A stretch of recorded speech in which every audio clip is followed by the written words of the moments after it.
Hi, I'm Jack Carr. Thank you so much for checking out this clip from a recent episode of my podcast, Danger Close, an Ironclad original. For the full episode, be sure to visit my YouTube channel at Jack Carr USA.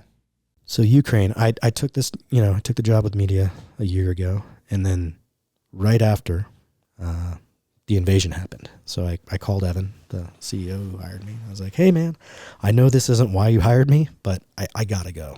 I gotta go see this. I gotta go be a part of this. And so I called Jane Ferguson again, who was working for PBS NewsHour, and she had been chomping at the bit to get over. She, as a kind of a staff journalist working for a specific platform, she had to pitch the stories and ask to go. And they were pushing back and pushing back and pushing back. And finally she got the all clear to go. And I was like, hey, can I come? She's like, absolutely.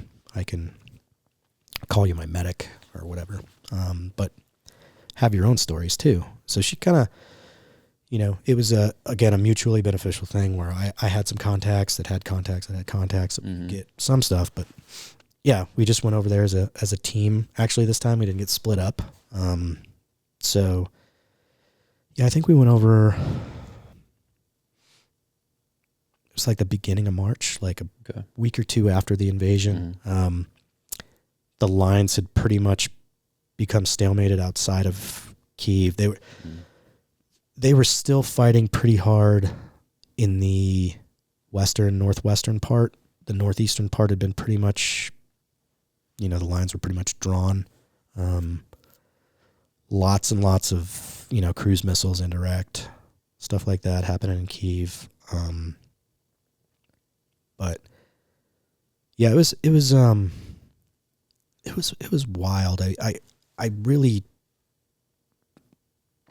when it comes to Ukraine, I have to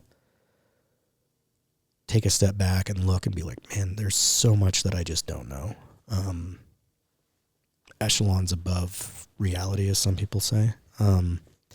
It was a really difficult place to navigate as a journalist. There's, they don't have a First Amendment in Ukraine. They don't give a shit about the press getting a good story. Because they have an abundance of support from the Western world. So there is really nothing incentivizes them to get the story out. Got it. Right? That makes sense. So for us to get to the actual line, was really hard. We got up there a couple times, but, dealing with their, press liaisons to the military, it was like, hey, come here. We have old ladies making Molotov cocktails, and we have people in a hospital making camo nets. And it's like, I don't give a shit. So to get to the front lines, it was super dangerous. It was the. Do you have a fixer? Do you have a local guy? Yeah, we had a fixer.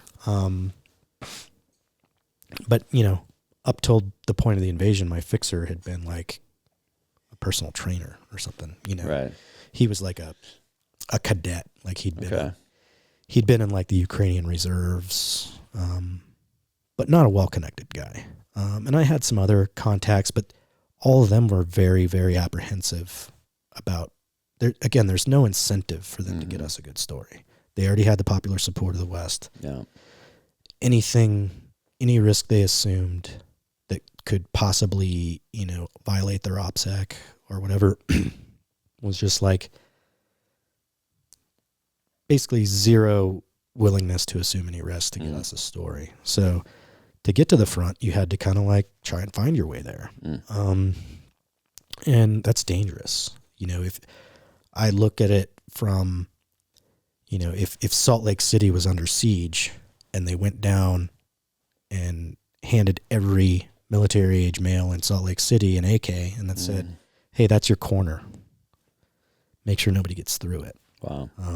And then add that half of them are drunk. Oh. That's the operating environment you have to drive around in and try and, find a bottleneck that will get you to the front. And that's what we were doing kind of every day.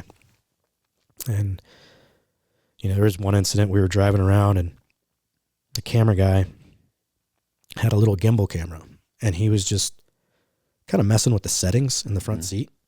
And we were driving. There was a couple roadblocks that weren't manned. They were fixed roadblocks. They put Jersey barriers up to kind of bottleneck all the traffic into this one lane to get over the bridge. And they changed those things kind of daily. So we didn't know. Our driver was just looking for a better way in. We're driving, and we look up, and all of a sudden we're like, oh shit. And we're basically getting VI'd, vehicle interdicted, by a bunch of dudes. And they thought that we were driving, or because the way we were driving, it looked like we were kind of probing. Mm-hmm. And then you have a guy in the front seat with a gimbal, and they thought that we were, saboteurs or scouts or whatever. And they, pull us out of the car, have a dude rack his AK in my face, lay us out on the ground. And I was like, man, this is a different level of danger than not different level, but a different type of danger than I've ever experienced. Jane Ferguson, she was like, yeah, whatever. I do this all the time. Wow. But it was, you had to put a lot of faith into the professionalism of the kind of home guard type dudes. Okay. That I don't necessarily have. A few days into our time there, I feel like a piece of shit because I forgot his name, but a Time magazine journalist was killed like 150 meters up the road from us at one of those checkpoints, and that was in that northeastern part of Kyiv where there was still a good amount of fighting going on, and he was going basically in and out of kind of the forward friendly lines, which is where we were attempting to go when it happened. And, he was driving out of kind of the fighting, and dude saw him driving and didn't like his near or far recognition signal and lit up his car and killed him. And, on the ground there, they're like, the Russians are targeting journalists and this and that. And I was like, I heard the scenario, what was happening. I was like, that's not what happened. That guy got lit up by a checkpoint. Russians aren't here to. They have enough problems. They're not targeting journalists. Interesting. They can't even fight their way through that town. They don't have the bandwidth to target journalists.